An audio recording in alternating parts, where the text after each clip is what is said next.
Next हमारा topic है electric potential at N axial point of dipole.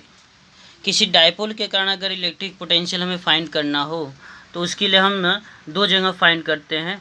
एक आपका उसके एक्सियल लाइन पर किसी पॉइंट पर और दूसरा नॉन एक्सियल पॉइंट पर। तो सबसे पहला हम डेरिवेशन करते हैं एक्सियल पॉइंट पर इलेक्ट्रिक पोटेंशियल इलेक्ट्रिक डाइपोल के कारण कुल कितना आएगा। तो मैं मान लेता हूँ मेरे पास एक डाइपोल है माइनस क्यू और प्लस क्यू।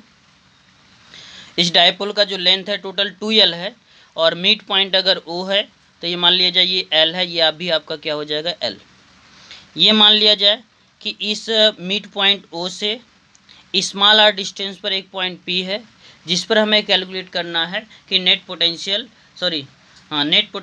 कितना होगा। उसके लिए हम क्या करते हैं, देखिए पोटेंशियल है तो कोई डायरेक्शन तो होगा नहीं। अब हम क्या करते हैं, किसी भी एक पॉइंट के लिए पोटेंशियल का फार्मूला लगाते हैं। तो हमें पता है अगर इसके कारण यहाँ पे पोटेंशियल निकालेंगे तो हम बोलेंगे VA और B के कारण पोटेंशियल निकालेंगे तो क्या बोलेंगे VB। तो बताइए टोटल पोटेंशियल हमारा कितना होगा, टोटल पोटेंशियल हमारा होगा VA प्लस BB, यही फार्मूला लगेगा। और VA का मतलब फार्मूला क्या होता है 1/4πε0 Q/R होता है, ये पोटेंशियल होता है। तो बताइए VA का मतलब A के कारण हम पोटेंशियल निकालेंगे और A के कारण के लिए चार्ज आपका कितना लिया जाएगा -Q। और डिस्टेंस देख के बताइए यहाँ से यहाँ तक का डिस्टेंस R है, ये वाला L है, तो टोटल डिस्टेंस हो जाएगा R प्लस L। ये भी याद रखें कि पोटेंशियल जब भी हम कैलकुलेट करेंगे वहाँ पे चार्ज का साइन भी लिया जाएगा। तो क्या बोलेंगे potential V is equal to 1/4πε0 -Q/R plus L। ये VA की वैल्यू आ गई, प्लस लगाया। जब VB निकालेंगे तो VB की वैल्यू के लिए हम कौन सा डिस्टेंस लेंगे, देखिए यहाँ से टोटल डिस्टेंस स्मॉल r, ये स्मॉल l, तो ये डिस्टेंस कितना हो जाएगा, यहाँ से लेकर B से लेकर P तक R माइनस L हो जाएगा। तो बोला क्या जाएगा 1/4πε0 Q/R -L। आपको दिख रहा है कि ये भी आपका 1/4πε0, यहाँ पे भी 1/4πε0, ये दोनों चार्ज ही आपका Q है, तो Q/4πε0 कॉमन हो जाएगा। मैं सबसे पहले 1/R - L को लिख देता हूँ, फिर -1/R प्लस L को लिखता हूँ। एलसीएम लूँगा, क्रॉस मल्टीप्लाई करूँगा, R प्लस L का 1 में R plus L, R minus L का -1 में करूँगा तो -R प्लस L। ये -R प्लस R कैंसिल हो जाएगा, L और L कितना हो जाएगा 2L। यहाँ पे Q पहले से ही है और आप सभी को पता है Q इंटू 2L आपका क्या होता है, डाइपोल मोमेंट P होता है।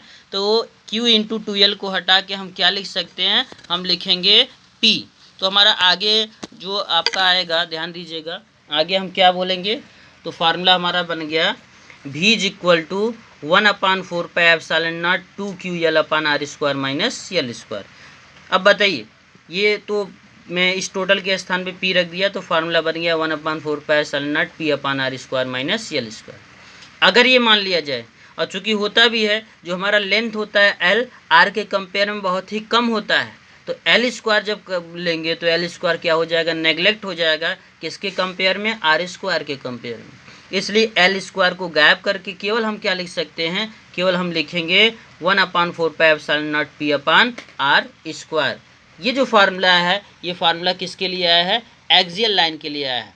एक्सियल लाइन पर नेट पोटेंशियल आपको कितना मिलेगा 1/4πε0 P/R²। अगर नॉन एक्सियल लाइन पर पूछे तो नॉन एक्सियल लाइन के लिए देखिए नॉन एक्सियल लाइन होता क्या है। नॉन एक्सियल लाइन अगर हम किसी भी, जैसे ये डाइपोल है -Q प्लस Q, ये चार्ज ये आपका सेंटर है डाइपोल का O से जब हम परपेंडिकुलर लाइन ड्रॉ करते हैं तो इस परपेंडिकुलर लाइन को बोला जाता है एक्सियल लाइन या इक्वेटोरियल लाइन। तो डेरिवेशन हम कौन सा करेंगे, electric potential at an equatorial point of an dipole.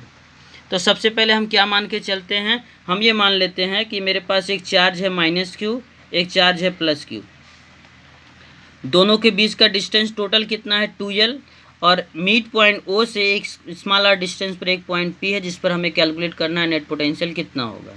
अगर ये L है ये R है तो एक देखिए राइट एंगल ट्रायंगल बन जा रहा है, और राइट एंगल ट्रायंगल के लिए हमारा क्या होता है, बेस का square plus perpendicular square equal to hypotenuse square. तो हाइपोटेनस कितना मिल जाएगा, रूट में R² प्लस L²। और ये भी देखिए R और L है तो ये भी आपका रूट में हो जाएगा R² प्लस L²। अब हम नेट पोटेंशियल निकालते हैं P पर दोनों ही चार्ज के कारण ए पर जो माइनस क्यू है और बी के कारण जो आपका प्लस क्यू है। तो क्या बोला जाएगा, electric potential at point P due to that dipole क्या हो जाएगा, V equal to VA plus VB। दोनों चार्ज